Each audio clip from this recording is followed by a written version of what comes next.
और सब अपने आप को संभालने की कोशिश कर ही रहे थे कि तभी कैप्टन ज़हारी आउट ऑफ नोवेयर एक 38 डिग्रीज का स्टीप यू टर्न ले लेता है।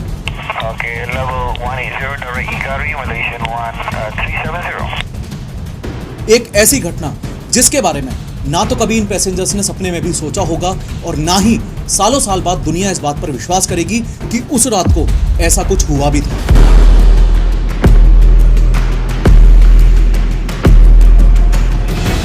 वो थोड़ा और कॉशियस होकर फिर से कोड डालता है और एक बार फिर से लाइट ग्रीन होने की बजाय रेड हो जाती है। कैसे भी करके गेट को ठोक पीट के अंदर आना चाह रहा था। फ्लाइट में मौजूद सभी पैसेंजर्स ऑक्सीजन की कमी के कारण अधमरे हो चुके थे। आखिरकार जो कैप्टन ज़हारी चाहता था वही हुआ।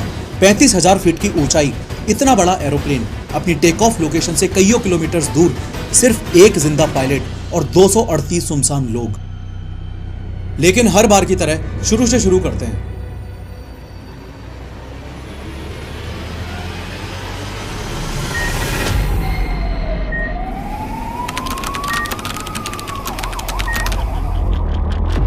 मलेशिया के कुआलालंपुर एयरपोर्ट पर आज मौसम काफी शांत है। साल 2014 चल रहा है। आज 7 मार्च है और इस समय रात के 11:11 हो रहे हैं। मलेशिया एयरलाइंस की फ्लाइट 370 में इस समय फ्यूल डाला जा रहा है, कार्गो और फूड स्टोर किया जा रहा है और पैसेंजर्स एक एक करके अपनी सीट पर बैठ रहे हैं। इस फ्लाइट में बैठने वाले इन 227 पैसेंजर्स को अभी 1% भी अंदाजा नहीं है कि अगले कुछ घंटों में जो घटना इन सबके साथ होने वाली है वो इतिहास की सबसे बड़ी एविएशन मिस्ट्री बन के रह जाएगी। एक ऐसी घटना जिसके बारे में ना तो कभी इन पैसेंजर्स ने सपने में भी सोचा होगा और ना ही सालों साल बाद दुनिया इस बात पर विश्वास करेगी कि उस रात को ऐसा कुछ हुआ भी था। इन सभी 227 पैसेंजर्स में 5 इंडियंस भी हैं। 3 तो हैं ये विनोद कोलेकर, चेतना कोलेकर और इनका बेटा स्वानंद कोलेकर जो मुंबई के रहने वाले हैं और अपने बड़े बेटे संवेद से मिलने बीजिंग जा रहे हैं। उसके अलावा चंद्रिका शर्मा और क्रांति शीर्षद भी मौजूद हैं। इस फ्लाइट में 2 इन्फेंट्स भी मौजूद हैं और इन सभी पैसेंजर्स के अलावा 12 लोग इस फ्लाइट में और हैं, 10 तो क्रू मेंबर्स और 2 पायलट्स।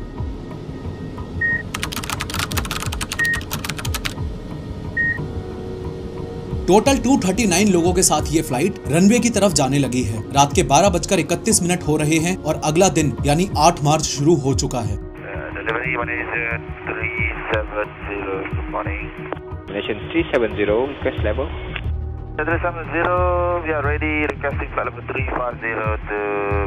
जस्ट अभी जो आवाज आपने सुनी वो इस पायलट की थी, यानी कि फर्स्ट ऑफिसर फारिक अब्दुल हामिद। ये सिर्फ 27 साल का है और आज की ये फ्लाइट इसकी लास्ट ट्रेनिंग फ्लाइट होने वाली है। इस फ्लाइट के बाद इसका प्रमोशन होना है। इसके जस्ट साइड में यहाँ बैठा है इससे दुगनी उम्र का आदमी और इसका सीनियर कैप्टन ज़हारी अहमद शाह। ये 53 साल का है। इसको 18,000 फ्लाइंग आवर्स का एक्सपीरियंस है और खतरनाक स्किल्ड पायलट है। इसको जरा अच्छे से नजर में भर लेना, ये बंदा आज आपका दिमाग हिलाकर रख देगा।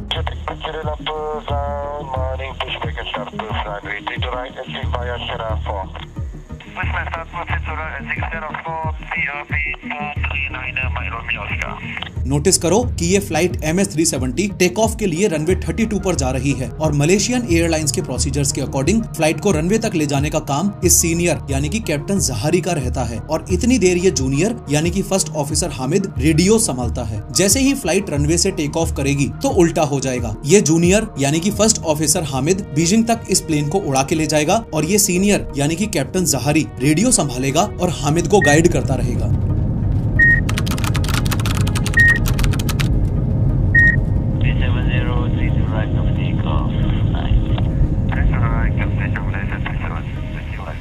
फाइनली 12:41 पर captain Zaharie take off thrust engines को पुश करता है। फ्लाइट टेक ऑफ करती है और captain Zaharie as per procedures plane उड़ाने की जिम्मेदारी खुद के जूनियर फर्स्ट ऑफिसर हामिद को दे देता है। फाइनली ये मैसिव प्लेन जमीन से अपना संबंध तोड़ के गहरी काली रात में आसमान में 35,000 फीट की ऊंचाई को छूने के लिए निकल चुका है। फ्लाइट में मौजूद सभी पैसेंजर्स अपनी अपनी सोने की तैयारी में लग गए थे, ये सोचकर कि अगले 6 घंटे तक बीजिंग पहुंचने तक वैसे भी उन्हें कोई डिस्टर्ब करने वाला तो है नहीं। लेकिन उन्हें क्या पता था अभी सिर्फ कुछ देर बाद ही कैप्टन ज़हारी अपना मकसद पूरा करना शुरू कर देगा। खैर, टेक ऑफ करने के कुछ देर बाद ही कैप्टन ज़हारी ने डिपार्चर कंट्रोल को कांटेक्ट किया। Malaysian 370, selamat pagi. Identify climb variable 180, cancel aside internet direct to Ikari. Okay, level 180 direct Ikari, Malaysian 370. Just अभी आपने सुना कि कैप्टन ज़हारी एक शब्द बार बार यूज कर रहा था, इगारी। इगारी और कुछ नहीं बस एक वे पॉइंट ही है। वे पॉइंट को समझने का सबसे आसान तरीका है अपने गली मोहल्लों में बने हुए चौराहे। जैसे अगर आप अपने घर के बाहर खड़े हो और इस जगह पर एक प्राइमरी स्कूल है और आपसे अगर कोई आके पूछे कि भाई ये प्राइमरी स्कूल किधर पड़ेगा, तो आपका जवाब होगा कि भाई ये आगे वाले चौराहे से लेफ्ट लेना, बस वहीं सामने स्कूल दिख जाएगा। तो इस चौराहे ने एक वे पॉइंट का काम किया। सिमिलरली स्काई रूट्स पर भी एयरक्राफ्ट्स को अपने नेविगेशन चार्ट्स के हिसाब से वे पॉइंट्स का इस्तेमाल करके ही पता चलता है कि किस डायरेक्शन में जाना है और कितने एल्टीट्यूड पर जाना है। वे पॉइंट और कुछ नहीं, बस आसमान में बना हुआ एक इमेजिनरी चौराहा है जो फ्लाइट्स को उनका रास्ता बताता है। तो इगारी भी होने को तो एक नॉर्मल वे पॉइंट ही है, लेकिन इसकी काउंटिंग दुनिया के रेयर वे पॉइंट्स में इसलिए होती है क्योंकि ये 5 अलग अलग देशों के एयर स्पेस के बॉर्डर्स पर पड़ता है। मलेशिया, थाईलैंड, कंबोडिया, वियतनाम और सिंगापुर। 12:46 पर यह फ्लाइट 35,000 फीट की ऊंचाई पर पहुंच जाती है और प्रोटोकॉल्स के अकॉर्डिंग कैप्टन जहारी एक रूटीन रिपोर्ट एटीसी को देता है। Malaysian 370. जो बात हजम नहीं होती वो ये कि लगभग 6 मिनट बाद कैप्टन जहारी ने फिर से ये सेम रिपोर्ट एक बार और एटीसी को दी। पता नहीं क्यों।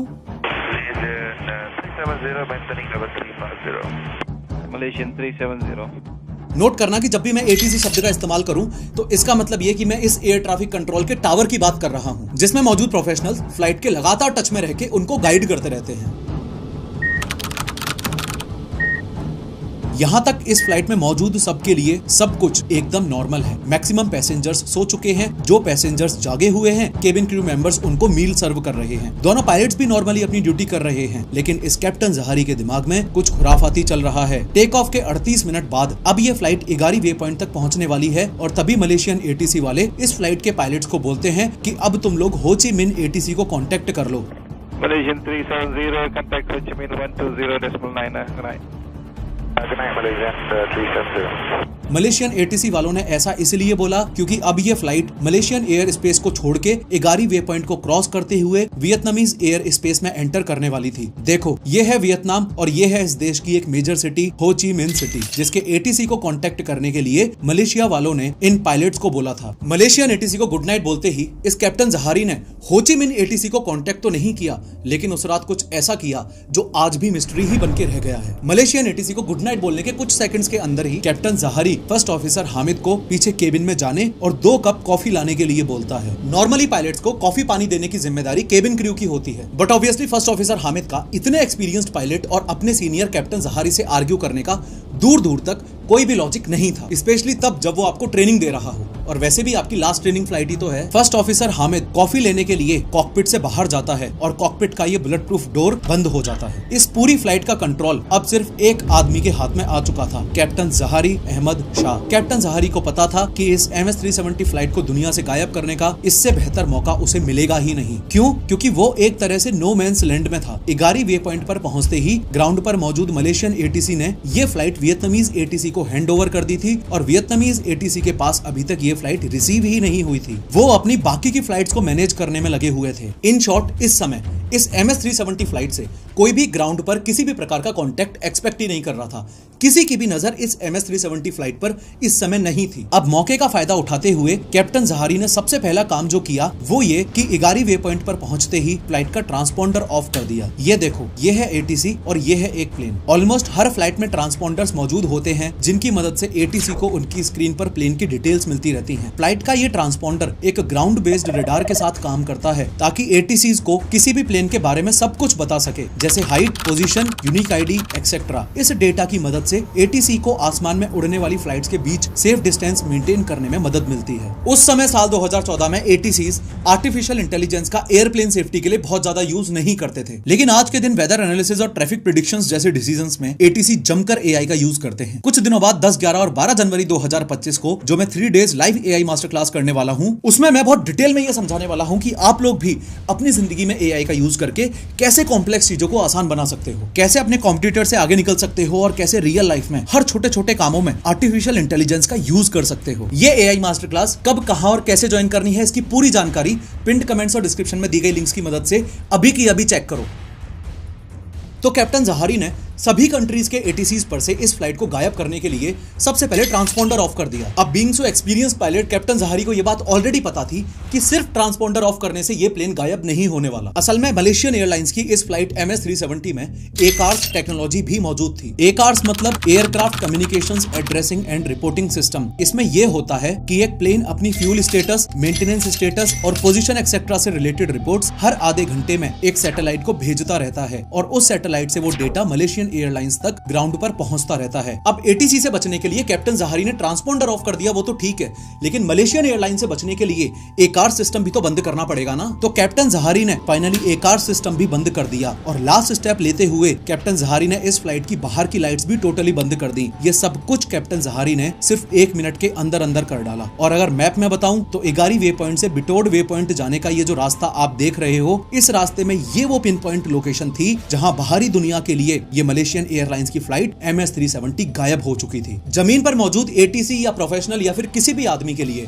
अब इस फ्लाइट से कनेक्शन बनाना इम्पॉसिबल था। कैप्टन जहारी ने ग्राउंड पर मौजूद लोगों से तो इस फ्लाइट को छुपा दिया, लेकिन उसका एक बड़ा चैलेंज ही अभी ये बचा हुआ था कि उसके अलावा इस फ्लाइट में अभी 238 लोग और मौजूद थे जो चाइना के बीजिंग में लैंड होने की पूरी उम्मीद लगाए बैठे थे। और सबसे बड़ा खतरा कैप्टन जहारी को अपने को पायलट फर्स्ट ऑफिसर हामिद से था, जो बस अब कुछ ही देर में कॉफी लेकर वापस कॉकपिट में जाने ही वाला था। But again being so experienced pilot, captain Zaharie को ऑलरेडी पता था कि इस चैलेंज से निपटने के लिए उसे क्या करना है। कैप्टन जहारी प्लेन की मेन बॉडी के नीचे मौजूद दोनों आउटफ्लो वाल्व्स को खोल देता है, as a result of which जो कंप्रेस्ड एयर प्लेन में इन 238 लोगों को जिंदा रखे हुए थी, वो पूरी कंप्रेस्ड एयर प्लेन से बाहर निकल जाती है। अब इस प्लेन में ऑक्सीजन की भयानक कमी हो चुकी है। सभी सीट्स के ऊपर मौजूद इमरजेंसी ऑक्सीजन मास्क ऑटोमेटिकली नीचे आ जाते हैं। ऑलमोस्ट सभी पैसेंजर्स मास्क यूज करना शुरू कर देते हैं। लेकिन इसका क्या, ये को पायलट फर्स्ट ऑफिसर हामिद तो किसी सीट पर था ही नहीं। तो ऐसे केस में ये जिंदा बचने के लिए पोर्टेबल ऑक्सीजन सिलेंडर की हेल्प लेता है। जस्ट अभी जो सीवियर डिकम्प्रेशन पैसेंजर्स ने इस फ्लाइट में एक्सपीरियंस किया, उससे काफी लोग जो सो रहे थे उनकी नींद टूट चुकी थी और सब अपने आप को संभालने की कोशिश कर ही रहे थे कि तभी captain Jahari out of nowhere एक 38 डिग्रीज का स्टीप यू टर्न ले लेता है। मैप में ध्यान से देखना कि इस फ्लाइट का जो एक्सपेक्टेड पाथ था वो ये था कि कुआलालंपुर से होते हुए, इगारी वे पॉइंट से होते हुए, बिटोड वे पॉइंट से होते हुए ऐसे आगे बढ़ के बीजिंग में लैंड करना था। लेकिन इगारी और बिटोड वे पॉइंट के बीच में यहीं पर कैप्टन जहारी एक यू टर्न मार देता है। ऐसा करते ही फर्स्ट ऑफिसर हामिद का सिर दीवार में भिड़ता है और वो गिर जाता है। अब चूंकि ये फ्लाइट ऑलरेडी एक सीवियर इमरजेंसी से गुजर रही है और फर्स्ट ऑफिसर हामिद को कैप्टन जहारी के प्लान का 1% भी अंदाजा नहीं था, तो उसका तो ये मानना था कि कैसे भी कोशिश करके एक बार उसे कॉकपिट में चले जाना चाहिए और वहां पर कैप्टन जहारी की मदद करते हुए प्लेन को संभालना चाहिए। उसे लग रहा था कि कैप्टन जहारी को कुछ हो तो नहीं गया जिसकी वजह से प्लेन में ये सब गड़बड़ी हो रही है। चूंकि कॉकपिट डोर ऑटोमेटिकली अंदर से बंद था, तो फर्स्ट ऑफिसर हामिद ने कॉकपिट डोर के बाहर पहुंचकर अंदर बैठे कैप्टन जहारी को कॉल लगाया। पूरी घंटी गई, किसी ने कॉल पिक नहीं किया। उसने दोबारा कॉल लगाया, फिर भी कॉकपिट में मौजूद कैप्टन ने कॉल नहीं उठाया। फर्स्ट ऑफिसर हामिद को लगा कि शायद कैप्टन जहारी बेहोश हो गए हैं। ये सोच के उसने कॉकपिट के गेट को ओपन करने का सीक्रेट कोड एंटर किया। यहाँ नोटिस करना कि सिर्फ कोड एंटर कर देने से गेट अनलॉक नहीं होता। इस गेट का पूरा मैकेनिज्म हाईजैकर्स को मद्देनजर रखते हुए डिजाइन किया जाता है। बाहर से कोड एंटर करने पर यह गेट तभी ओपन होगा जब कॉकपिट के अंदर बैठा हुआ इंसान चाहे, और उसके लिए अंदर मौजूद इंसान को यह स्विच ऑटो से अनलॉक्ड पर घुमाना होता है। अब इस केस में ये कैप्टन जहारी तो बिल्कुल भी चाहता नहीं था कि गेट खुले, इसलिए कैप्टन जहारी ने इस नॉब को अनलॉक पर घुमाने की बजाय डिनाई पर घुमा दिया। बाहर मौजूद फर्स्ट ऑफिसर हामिद सोचता है कि ऐसा कैसे हो गया कि कोड डालने के बाद भी गेट नहीं खुल रहा। वो थोड़ा और कॉशियस होकर फिर से कोड डालता है और एक बार फिर से लाइट ग्रीन होने की बजाय रेड हो जाती है। ये वो टाइम था जब फर्स्ट ऑफिसर हामिद को कैप्टन जहारी पर शक होने लगा था और उसे लगने लगा था कि आज कुछ बड़ा होने वाला है। एनीवेज, कैप्टन जहारी का पूरा फोकस इस फ्लाइट को डिसअपीयर करने पर था। कैप्टन जहारी अपने होम कंट्री यानी कि मलेशिया की तरफ वापस जा रहा था। इसके सामने अगला सबसे बड़ा चैलेंज ये था कि कैसे भी करके इसको अपना पूरा देश क्रॉस करना है, और वो भी किसी प्राइमरी रेडार की नजर में आए बिना। ऐसा करने के लिए कैप्टन जहारी ने खुद के देश के इस कोटा भारू नाम के इस छोटे से टाउन से एंट्री ली। उसके बाद इसने अपने आप को थाई एयर स्पेस और मलेशियन एयर स्पेस की बाउंड्री पर रखते हुए आगे का सफर प्लान किया। दोनों कंट्रीज के एयर स्पेस बॉर्डर्स पर रहने का इसने इसलिए सोचा ताकि दोनों कंट्रीज कंफ्यूज हो जाएं। थाईलैंड वाले सोचे कि मलेशिया की फ्लाइट होगी और मलेशिया वाले सोचे कि थाईलैंड की फ्लाइट होगी, और कुछ इस तरीके से ये दोनों दोनों ही देशों से बचता हुआ उनको क्रॉस कर पाए। कैप्टन जहारी को ऑलरेडी ये बात पता थी कि ट्रांसपोंडर्स और एकार सिस्टम को बंद करके वो सेकेंडरी रेडार से तो बच सकता है, लेकिन प्राइमरी रेडार से नहीं बच सकता। प्राइमरी रेडार सबसे बेसिक टाइप ऑफ रेडार होता है और बहुत ही सिंपल से प्रिंसिपल ऑफ रिफ्लेक्टेंस पर काम करता है। प्राइमरी रेडार आसमान में सिग्नल भेजता है, कुछ सिग्नल्स तो खाली चले जाते हैं और कुछ सिग्नल्स जो टकरा के वापस रेडार तक आ जाते हैं वो आसमान में उड़ते हुए उस ऑब्जेक्ट की सिर्फ पोजीशन बता पाते हैं। प्राइमरी रेडार बहुत ही बेसिक होता है, मोस्टली मिलिट्री के द्वारा ही यूज किया जाता है और स्क्रीन पर एक छोटा सा डॉट सा दिखाता है और प्रिसाइजली ये भी नहीं बता सकता कि आसमान में उड़ता हुआ वो ऑब्जेक्ट लगभग कितनी ऊंचाई पर है, यानी कि कितनी एल्टीट्यूड पर है और एग्जैक्टली वो ऑब्जेक्ट क्या है। अब जिस वक्त कैप्टन जहारी थाईलैंड और मलेशिया के बॉर्डर्स पर से होते हुए इस फ्लाइट MS-370 को स्टेट ऑफ मलाक्का की तरफ ले जा रहा है, उसी वक्त वियतनाम के हो ची मिन्ह ATC वालों की आंख खुलती है और उन्हें याद आता है कि मलेशिया से बीजिंग जाने वाली एक फ्लाइट आने वाली थी। ना ही तो उस फ्लाइट ने अभी तक अपने ATC को कांटेक्ट किया और ना ही वो फ्लाइट आई। पता नहीं क्या चक्कर है। वियतनाम के हो ची मिन्ह ATC वालों की चिंता हद से ज्यादा तब बढ़ने लगी जब उन्होंने देखा कि उनके रेडार स्क्रीन पर फ्लाइट MS-370 कहीं दिख ही नहीं रही थी। हो ची मिन्ह ATC वालों ने फ्लाइट से कॉन्टेक्ट भी करने की कोशिश की, लेकिन कोई कांटेक्ट हो ही नहीं पा रहा था। वियतनाम के हो ची मिन्ह ATC वालों से यहाँ एक बड़ी गलती हो चुकी थी। अगर आप इस मलेशिया और वियतनाम के बीच हुए सिविल एविएशन के एग्रीमेंट लेटर को पढ़ोगे तो नोटिस करोगे कि प्रोटोकॉल्स के अकॉर्डिंग एक्सेप्टिंग यूनिट की जिम्मेदारी होती है कि कुछ भी गड़बड़ होने पर वो ट्रांसफरिंग यूनिट को सिर्फ 5 मिनट के अंदर बताए। इस डॉक्यूमेंट की लिंक डिस्क्रिप्शन में मिल जाएगी। लेकिन यहाँ तो हो ची मिन्ह ATC वालों ने पूरे 20 मिनट लगा दिए थे सिर्फ ये नोटिस करने में कि फ्लाइट MS-370 रेडार से गायब हो चुकी है। हो ची मिन्ह ATC वालों ने आसमान में उड़ रही बाकी फ्लाइटों से भी कॉन्टेक्ट किया कि वो कैसे भी करके फ्लाइट MS-370 से कांटेक्ट करें, लेकिन वो कांटेक्ट हो ही नहीं पा रहा था। काफी कोशिशों के बाद हो ची मिन्ह ATC ने कुआलालंपुर ATC को इन्फॉर्म कर दिया कि उन्होंने फ्लाइट MS-370 को काफी ढूंढने की कोशिश की, लेकिन कोई भी कांटेक्ट एस्टेब्लिश नहीं हो पा रहा है। क्या किसी इमरजेंसी की वजह से वो फ्लाइट वापस मलेशिया चली गई है? कुआलालंपुर ATC वालों ने साफ मना कर दिया कि MS-370 फ्लाइट की वापस आने की कोई भी खबर नहीं है। इस कहानी में ये पहली बार ही था कि ATCs को एहसास हो गया था कि कुछ तो गड़बड़ हो गई है, वरना आसमान में से इतना बड़ा प्लेन आखिर गया तो गया कहां? इधर कॉकपिट के अंदर कैप्टन जहारी सब सुन के भी रिप्लाई नहीं कर रहा था और कॉकपिट के जस्ट बाहर फर्स्ट ऑफिसर हामिद परेशान होकर अंदर आने की गुहार लगा रहा था। कैसे भी करके गेट को ठोक पीट के अंदर आना चाह रहा था। फ्लाइट में मौजूद सभी पैसेंजर्स ऑक्सीजन की कमी के कारण अधमरे हो चुके थे। कैप्टन जहारी फाइनली पूरे मलेशिया को क्रॉस कर चुका है। इस वक्त फ्लाइट MS-370 पेनांग आइलैंड के ऊपर है। ध्यान देना कि ये पेनांग आइलैंड इस कैप्टन का होम टाउन भी है। मलेशिया देश का एक वो छोटा सा हिस्सा जिसमें कैप्टन जहारी खेल कूद कर बड़ा हुआ था। यहाँ से आगे बढ़ने के कैप्टन जहारी के पास दो ऑप्शंस थे, या तो सीधा सीधा चला जाए या फिर राइट लेकर स्टेट ऑफ मलाक्का से होता हुआ चला जाए। सीधा सीधा ये कैप्टन जहारी इसलिए नहीं जा रहा क्योंकि उसे पता है कि सामने इंडोनेशिया का आइलैंड ऑफ सुमात्रा है। इंडोनेशिया के इस एयर स्पेस में घुसा तो इंडोनेशिया के फाइटर जेट्स उसको धुआं धुआं कर देंगे। इसका प्लान फेल ना हो जाए इसलिए वो पेनांग आइलैंड से होकर राइट लेकर स्टेट ऑफ मलाक्का से होता हुआ जाने लगता है। इस पाथवे को कैप्टन जहारी जल्दी से जल्दी पार करना चाहता था क्योंकि उसे पता था कि यहाँ मलेशियन स्टेट केडा में मिलिट्री वालों का एक बहुत ही पावरफुल प्राइमरी रेडार है जिसकी रेंज है 200 नॉटिकल माइल्स। तो कैसे भी करके कैप्टन जहारी को इस पॉइंट पर पहुंच के जल्दी से जल्दी इस सर्किल से बाहर निकलना था बस, ताकि मिलिट्री वाले इसको अननोन ऑब्जेक्ट समझ के इसके पीछे फाइटर जेट्स ना लगा दें। बस ये पॉइंट पार करते ही कैप्टन जहारी अपनी फ्लाइट MS-370 को लेकर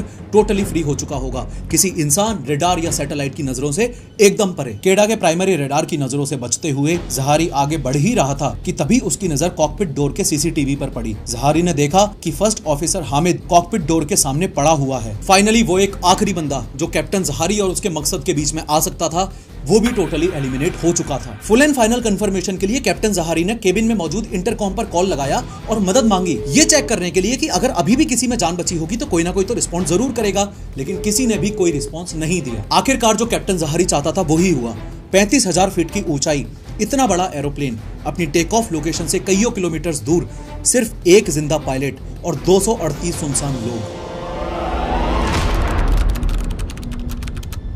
फाइनली ये फ्लाइट केडा के प्राइमरी रेडार की रेंज को क्रॉस कर देती है और ये वो पल था जब कैप्टन जहारी टेक्निकली बाहरी दुनिया से इस एयरप्लेन को पूरी तरह से गायब कर चुका था। Being so experienced pilot, captain Zaharie को यह बात अच्छे से पता थी कि फ्लाइट के गायब होने के बाद ढूंढने वाले सबसे पहला अजम्पशन ये करेंगे कि किसी कैटास्ट्रोफिक फेलियर की वजह से ये फ्लाइट क्रैश हो गई होगी और गल्फ ऑफ थाईलैंड या साउथ चाइना सी वाले एरियाज में गिरी होगी, वहां ढूंढते हैं। कैप्टन जहारी को यह भी पता था कि फ्लाइट ना मिलने पर और फर्दर इन्वेस्टिगेशंस होने पर मिलिट्री के प्राइमरी प्राइमरी रेडार्स ने जो मेरा पाथ ट्रेस किया है वो पाथ सर्च टीम को मिल जाएगा और उस पाथ के बेसिस पर सर्च टीम इस फ्लाइट MS-370 को या तो अंडमान सी में ढूंढेगी या फिर बे ऑफ बंगाल में ढूंढेगी। यही वो पल था जहां कैप्टन जहारी ने इस कहानी को एक मेजर ट्विस्ट दिया। मलेशियन स्टेट केडा के प्राइमरी रेडार को क्रॉस करने के जस्ट बाद जहारी ने सीधा जाने की बजाय इस फ्लाइट को साउथ में मोड़ दिया और चूंकि अभी भी 5.5 घंटे का फ्यूल इस फ्लाइट में बचा हुआ था तो कैप्टन जहारी ने इस फ्लाइट को ऑटो मोड पर डाला, खुद भी चैन की नींद सो गया और वास्ट इंडियन ओशियन के बीचों बीच गहरी काली रात में बाकियों को भी हमेशा हमेशा के लिए सुला गया। कैप्टन जहारी के हिसाब से ये प्लान एकदम फुल प्रूफ था। उसके हिसाब से कभी किसी को पता लगता ही नहीं कि ये फ्लाइट गई तो गई कहां,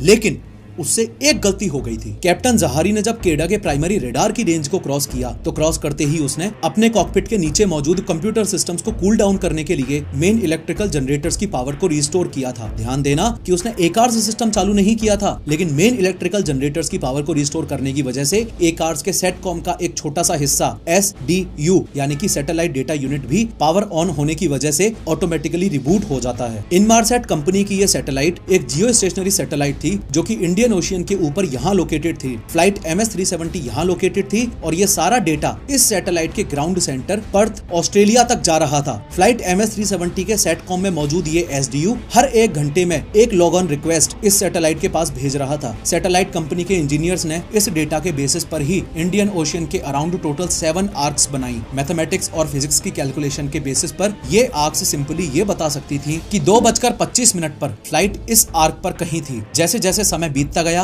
वैसे वैसे SDU ने सैटेलाइट को और ज्यादा लॉग ऑन रिक्वेस्ट भेजी और वैसे वैसे न्यू आर्क्स बनती गईं। 3:41 पर दूसरी आर्क, 4:41 पर तीसरी आर्क, 5:41 पर चौथी आर्क, सुबह 6:41 पर पांचवी आर्क, सुबह 8:11 पर छठवीं आर्क और समंदर में क्रैश होने से जस्ट पहले ऑक्सिलरी पावर यूनिट APU के स्टार्ट होने की वजह से और सारे फंक्शंस रीस्टोर होने की वजह से 7वीं आर्क सुबह 8:19 पर। ये 7th arc Malaysian flight MS-370 से रिलेटेड बहुत ही फेमस आर्क है।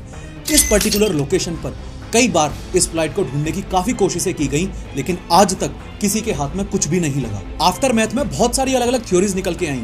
2 मेजर थ्योरीज को समझना।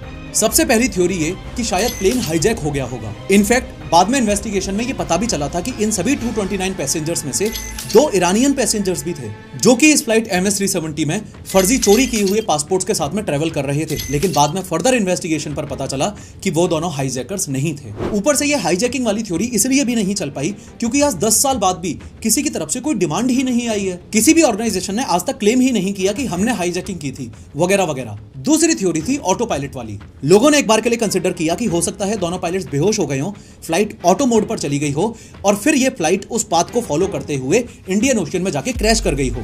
ये थ्योरी भी नंबर ऑफ रीजंस की वजह से इनकरेक्ट साबित हुई। सबसे पहला रीजन तो ये कि अगर प्लेन ऑटो पायलट मोड पर जाता तो वो अपने प्री प्लान्ड रूट पर जाता। इगारी वे पॉइंट से बिटोड, फिर वहां से बीजिंग चाइना में। इगारी वे पॉइंट से ऐसा अनप्लैंड हद से ज्यादा स्टीप 38 डिग्रीज का यू टर्न ऑटो पायलट कभी नहीं लेता। उसके अलावा मलेशिया के ऊपर मौजूद पाथ को जब प्राइमरी रेडार्स ने ट्रेस किया तो वो कुछ ऐसा जिगजैगी टाइप का पैटर्न निकल कर आया जो कि एक मैनुअल फ्लाइंग की पहचान है। ऑटो पायलट होता तो एकदम सीधा रास्ता बनता। आपने जो कहानी इस वीडियो में देखी ये क्लोजेस्ट पॉसिबल स्पेक्यूलेशन है इस बात का कि उस रात MS-370 फ्लाइट के साथ एग्जैक्टली क्या हुआ होगा। ध्यान रहे कि अल्टीमेटली आज तक कोई ऐसा 100% ठोस सबूत नहीं मिल पाया है जो ये बात साबित कर सके कि दोनों में से कोई भी एक पायलट इन्वॉल्व्ड था। मोरओवर बाद में जब इन्वेस्टिगेशंस हुई तो काफी ज्यादा शक कैप्टन जहारी पर गया था, फर्स्ट ऑफिसर हामिद पर नहीं। सबसे पहला शक इसलिए हुआ क्योंकि बाद में कैप्टन जहारी के घर से एक फ्लाइट सिमुलेटर बरामद हुआ जिसमें ऐसे ही सेम पाथ पर एक फ्लाइट को उड़ाने की प्रैक्टिस की गई थी। कैप्टन जहारी पर शक इसलिए भी हुआ क्योंकि वो अनवर इब्राहिम के सपोर्टर माने जाते थे। जिस दिन MS-370 फ्लाइट टेक ऑफ हुई उससे एक दिन पहले ही मलेशिया में अपोजिशन पार्टी के लीडर्स अनवर इब्राहिम को जेल की सजा सुनाई गई थी। तो ये भी अज्यूम किया जाता है कि कैप्टन जहारी मलेशियन गवर्नमेंट के खिलाफ पॉलिटिकली मोटिवेटेड हो, इसलिए उन्होंने ये सब किया हो। जैसे काफी सबूत कैप्टन जहारी के अगेंस्ट हैं,